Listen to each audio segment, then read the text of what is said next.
নমস্কার বন্ধু, আমি আপনাদের কাছে বিশেষ একটা ভিডিও করে আমি দেখাচ্ছি যে সবার উপকার হবে এবং সবার মঙ্গলের জন্যে। একটা লোক এসেছিল আমার কাছে, তো তার নাকি একটা ঘা হয়েছে। যেটা বলছিলাম, ঘা অথবা ফোঁড়া যে কোনো একটা কিছু হয়েছিল। তো ওই এলাকায় নাকি অনেক গুণিন রয়েছে। মন্ত্রশক্তি আমরা বিশ্বাস করি না, কিন্তু মন্ত্রশক্তিকে, মন্ত্রশক্তির ক্ষমতা আপনাদের কোনো ধারণা নেই। এই মন্ত্রের দ্বারা কত কিছু করতে না পারা যায়, ঠিক আছে? তো সেখানে ভেড়ে দিয়েছে, দিয়ে ওই জায়গাটা ডাক্তার দেখিয়ে দেখিয়ে সে ফেল, মানে পারছে না। কি কারণে ওটা হচ্ছে গিয়ে বেড়ে দিয়েছে, ডাক্তার মোটামুটি ওষুধ পালা দিচ্ছে কিন্তু সারছে না। সে মূলত একটা গুণিনীর কাছে গেল, তারপরে তার চিকিৎসা হলো, কারণ ওটা বলেছিল ভেড়ে দিয়েছে। আচ্ছা, যেটা কথা হলো যে এমন একটা গাছ আমি শিকড়, আমি সেই ঘা হোক আর ওই কেটে যাক, যখন হয়ে যাবে আর কি, আমি এমন একটা শিকড় আমি হাতে বাঁধবো, কোনো গুণিন তান্ত্রিক ওই জায়গা ভাঁড়তে পারবে না। সেই গাছটা আজকে খুঁজে আমি আপনাদের সামনে দেখাবো। সেটা কি গাছ? বন্ধু দেখো, আমি এই জঙ্গলের মধ্যে আস্তে আস্তে প্রবেশ করেছি। মানে আমার ওই গাছটাই আমার লাগবে, কারণ আমার কাছে একজন এসছে, দাদা ওই গাছের শিকড়টা আমার দাও, দিলে তার হাতে বাঁধবে, কারণ সে পড়ে গিয়েছিল, গিয়ে তার কেটে গেছে। হ্যাঁ, কোনো কারণে তার ভয় পাচ্ছে, যদি কেউ ভেড়ে দেয় তার তো ওটা হচ্ছে গিয়ে আর সারবে না।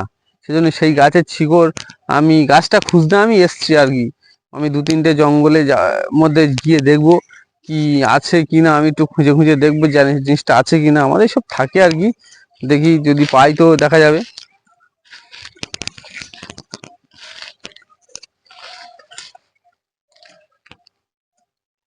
জঙ্গল ওষুধ বোধহয় ছিল, এই গাছ সব মরে গেছে। হ্যাঁ, এইসব গাছগুলো সব মারা গেছে, এইসব গাছ ছিল মারা গিয়েছে। গাছের অনেকে অনেক গাছের গুণ জানে, অনেকে অনেকে জানে না, যার জন্যে আমরা, আমাদের কাছে ওষুধ থাকা সত্ত্বেও আমরা কিছু ট্রিটমেন্ট করতে পারি না, ঠিক আছে? তো আমি দেখছি গাছটা কোথায় পাওয়া যায়, আর দু এক জায়গায় যাবো।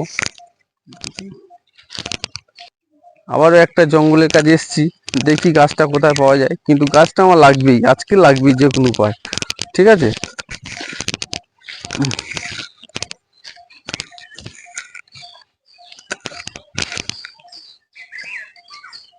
না, এখানেও গাছটা ছিল, আমাকে একজন বলেছিল গাছটা এখানে রয়েছে, তো গাছটা এখানে নেই। দেখো কেটে সব পরিষ্কার করে দিয়েছে, ঔষধের গাছ তো কেটে সব পরিষ্কার করে দিয়েছে, কোনো গাছ এখানে নেই। হ্যাঁ, তাহলে আমার অন্য জায়গায় যেতে হবে। ওই গাছটাকে অনেকে নিমুজ গাছ বলে, অনেকে বলে শয়তানের দুশ্মন, না একটা কথা বলে, ঠিক আছে? দেখছি আমি কোথায় গাছটা আছে, আমি খুঁজে দেখছি। এটা না, এটা তো, ঠিক আছে বন্ধু, তোমাদেরকে আমি একটা বলি, এই যে গাছটা দেখতে পাচ্ছ, এটা অনেকে বন গাছ বলে। এই বন গাছ, এই গাছের উপকারিতা কি জানো? যদি কারোর কেটে যায়, কেটে গেলে সিম্পল, কোনো ডাক্তার বদ্যিকায় যেতে হবে না।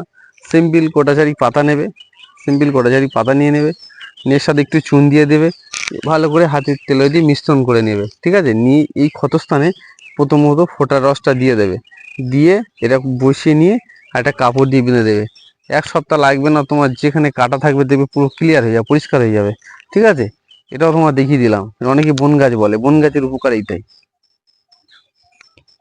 বন্ধু, তো যেটা আমি বলছিলাম, যে কেটে গেলে এই সব মানে যাতে না কোনো তোমার শয়তান কেউ যাতে ভেড়ে না দিতে পারে, এই গাছটা আমি এই সবে চোখে পড়লো।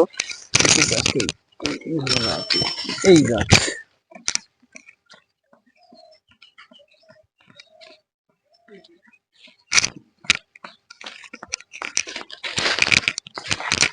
এই সেই গাছ, এই হলো সেই গাছ।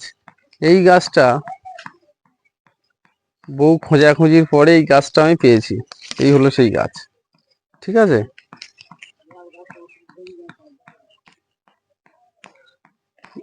এই গাছটা হাতে কিংবা পায়ে বেঁধে দিলে আর কি কেউ আর কিছু ভাবতে পারবে না, আর কেউ খারাপ কিছু করতে পারবে না, ঠিক আছে?